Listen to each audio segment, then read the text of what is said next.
હાલ ખેડૂતો પરંપરાગત ખેતી છોડીને પ્રાકૃતિક કૃષિ તરફ વળ્યા છે। પ્રાકૃતિક ખેતી થકી નહિવત ખર્ચા સામે મહત્તમ ઉત્પાદન ખેડૂતો મેળવી રહ્યા છે, જેને લીધે મહત્તમ ઉત્પાદન સામે નફાયુક્ત લાખો રૂપિયાની કમાણી ખેડૂત કરી રહ્યો છે। હાલના સમયમાં ખેડૂત સદ્ધર બને તે માટે સરકાર દ્વારા અનેક યોજનાઓ અને સહાયો અમલમાં મૂકવામાં આવેલ છે, જેનો લાભ લઈને ખેડૂતો દિવસે ને દિવસે સદ્ધર બનતા જાય છે અને ખુશખુશાલ જોવા મળે છે। પ્રાકૃતિક ખેતીમાં શરીર અને જમીન બંને સ્વસ્થ રહે છે, જેને કારણે આજનો ખેડૂત પ્રાકૃતિક કૃષિ તરફ વળ્યો છે। જેની વાત કરવામાં આવે તો બોટાદના ગરડાના અનીડા ગામના 50 વર્ષીય મહેન્દ્રભાઈ ચંદુભાઈ ગોટી છેલ્લે 20 વર્ષથી પ્રાકૃતિક ખેતી કરી રહ્યા છે।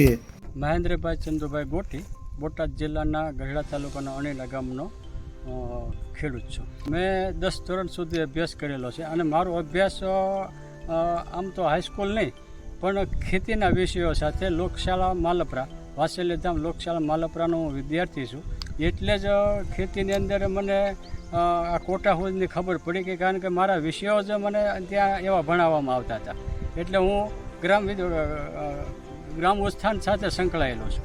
પ્રાકૃતિક ખેતી આજે આ તો છેલ્લા હમણાં થોડાક સમયથી રાજ્ય સરકારનો એક અભિગમ આવ્યો ત્યારથી, પણ એ પહેલાં મેં આજે 20 વર્ષથી મેં આ પ્રાકૃતિક ખેતી કરી અને એનું કરવાનું કારણ એ હતું કે રાસાયણિક ખેતી કરતો ને એટલે હિસાબ કર્યો કે વધતું નહીં, ખર્ચ વધી જતો હતો અને ઉત્પાદન ઘટતું હતું, અને પ્રાકૃતિક ખેતી કરવાથી ઉત્પાદન વધે છે અને ખર્ચ નહિવત થાય છે। અને આમાં પ્રાકૃતિક ખેતીમાં એનો અર્થ એમ થાય છે કે ગાય આધારિત ખેતી, ગાય હું રાખું છું અને ગાયના હિસાબે જે એનું છાણ છે, ગૌમૂત્ર છે, એનો હું ખેતીમાં ઉપયોગ કરું છું, એટલે એની અવેજીમાં રાસાયણિક ખાતરની જરૂર નથી પડતી।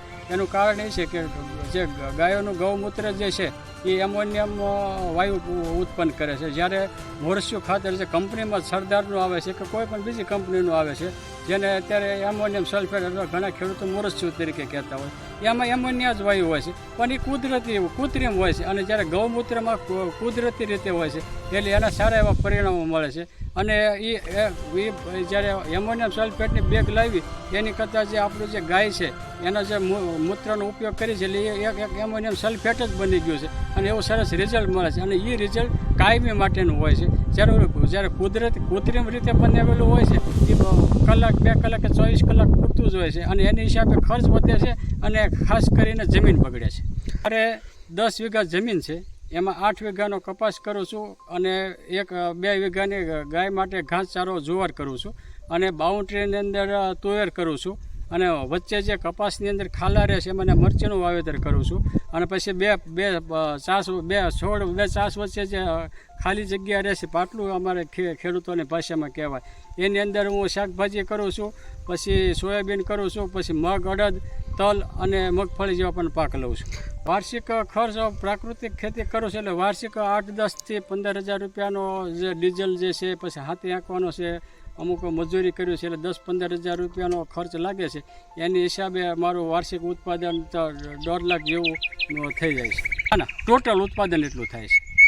ચંદુભાઈ ગોટી છેલ્લા 20 વર્ષથી ગાય આધારિત ખેતી કરી રહ્યા છે। કોઈ પણ પ્રકારનો રસાયણ ખાતર કે દવાનો છંટકાવ કરવામાં આવેલ નથી। પોતાની 10 વીઘા જમીનમાં શાકભાજી, તલ, તુવેર, કપાસ સહિતનું વાવેતર કરવામાં આવ્યું છે। કુલ 10 થી 15,000નો નહિવત ખર્ચો થાય છે, તેમજ 1.5 લાખથી ઉપરાંતનું ઉપજ મેળવી રહ્યા છે। તેમને કોઈ પણ પ્રકારનું રસાયણ ખાતર કે દવાનો છંટકાવ કરવામાં આવતા નથી, જેથી જમીન અને શરીર બંને સ્વસ્થ રહે છે, તેમ ખેડૂતે જણાવ્યું હતું।